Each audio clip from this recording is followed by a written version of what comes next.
खबरों में आगे बढ़ेंगे। यूपी में टेरर फंडिंग पर एटीएस का बड़ा एक्शन हुआ है। 5 ठिकानों पर एक साथ एटीएस की रेड मारी गई।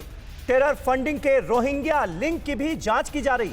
अलीगढ़, बस्ती, खलीलाबाद में एटीएस की रेड को अंजाम दिया गया है।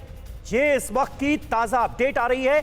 यूपी एटीएस ने 5 ठिकानों पर छापेमारी की है।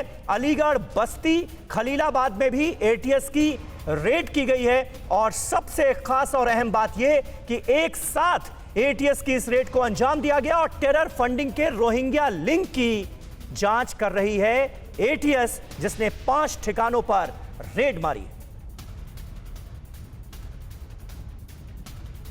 और एक और जानकारी मिल रही है यूपी से ही। फर्जी पासपोर्ट केस में एटीएस का बड़ा एक्शन हुआ है। यूपी एटीएस ने 8 संदिग्धों को उठा लिया है। यह जानकारी मिल रही है। संत कबीर नगर से 8 संदिग्धों को हिरासत में लिया गया है। पासपोर्ट में फर्जी दस्तावेज का ये करते थे इस्तेमाल। तो एटीएस आज पूरी तरह से एक्शन में नजर आ रही है। टेरर फंडिंग केस को लेकर लगातार एटीएस का एक्शन जारी है, छापेमारी की जा रही है और कई लोगों को हिरासत में भी लिया गया है। मनीष यादव हमारे साथ इस वक्त मौजूद है। मनीष, कुछ जानकारी मिल पाई है? एटीएस पूरे एक्शन में इस वक्त नजर आ रही है। किस तरह की जानकारियां एटीएस के हाथ लगी हैं, जिसके बाद एक ये कार्रवाई हमारे सामने है आज?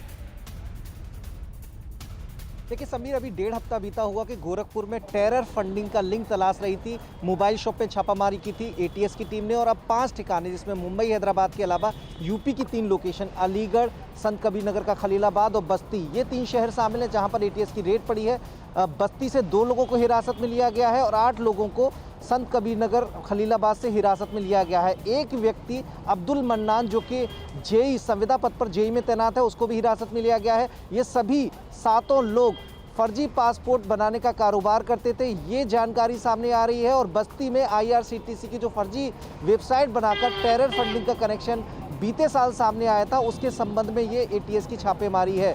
अलीगढ़ में रोहिंग्या कनेक्शन सामने आया है। ऊपरकोट का जो इलाका है, वहाँ पर सैकड़ों की संख्या में रोहिंग्या मुसलमान रहते हैं। उनको यहाँ पर जबरन बसाने और उसके जरिए भारत को आज़ाद करने की कोशिश, इस तरह के तार जुड़े हो सकते हैं। जो औपचारिक रूप से, आधिकारिक रूप से जो एटीएस के अधिकारी हैं, गोस्वामी जी, उनसे जो बातचीत हुई है, उनका कहना है कि वो प्राइमरी तौर पर बहुत जानकारी नहीं दे सकते, लेकिन शाम को प्रेस कॉन्फ्रेंस करेंगे क्योंकि देश की सुरक्षा का मसला है, बड़ा मामला है। ऐसे में प्रेस कॉन्फ्रेंस करके पूरी जानकारी दी जाएगी। लेकिन इतना तय है कि फर्जी पासपोर्ट बनाने के कारोबार और आईआरसीटीसी की जिस फर्जी वेबसाइट का खुलासा बीते साल हुआ था, उसके जरिए इस टेरर फंडिंग का पूरा नेटवर्क जुड़ा हुआ था और ये छापेमारी उसी कड़ी का एक हिस्सा है। रोहिंग्या मुसलमानों की भी इसमें भूमिका है। जो नेपाल के रास्ते टेरर फंडिंग, बलरामपुर और लखीमपुर खीरी, ये 2 ऐसे जिले हैं जहां पर 1 साल पहले इसी तरह के टेरर फंडिंग का मामला सामने आया था। तो ये सारी जो इधर के बेल्ट के पूर्वांचल इलाकों के जिले हैं, वो इससे जुड़ते हुए दिखाई दे रहे हैं। इंपॉर्टेंट जानकारी निकलकर सामने आ रही है और खास तौर पर टेरर फंडिंग से जुड़ा हुआ ये पूरा का पूरा मामला है और एटीएस इस वक्त एक्शन में नजर आ रही है। छापेमारी की कार्रवाई को अंजाम दिया जा रहा है और रोहिंग्या कनेक्शन को लेकर जो जानकारियां सामने आई हैं मनीष, उसकी कोई आधिकारिक पुष्टि हुई है या उस पर कुछ अधिकारियों के हवाले से जानकारी, सोर्सेस के हवाले से जानकारी सामने आई है क्या रोहिंग्या कनेक्शन को खास तौर पर लेकर? देखिए सभी, बहुत ज़्यादा जानकारी तो नहीं दी गई है, लेकिन अलीगढ़ में रोहिंग्या कनेक्शन को सूत्रों के हिसाब से जानकारी मिली है। एटीएस के अधिकारियों ने दबी जुबान में बताया है कि इसके रोहिंग्या कनेक्शन का भी इस छापेमारी से जुड़ाव है, जिसके चलते अलीगढ़ में ये छापेमारी की गई है। हालांकि इतना जरूर बताया जा रहा है कि इन्हें भारत में बसाने को लेकर और इनके जरिए कोई ऐसी अशांत करने की एक्टिविटी फैलाने की कोशिश हो रही थी, जिसके संबंध में कार्रवाई की गई और एक साथ कार्रवाई की गई है।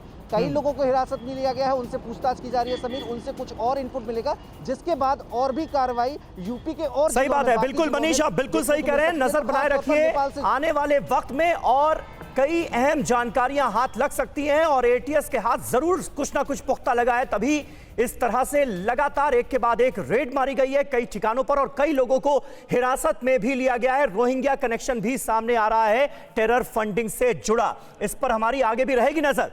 फिक्र आपकी, सोमवार से शुक्रवार रात 9 बजे सिर्फ TV9 भारतवर्ष पर।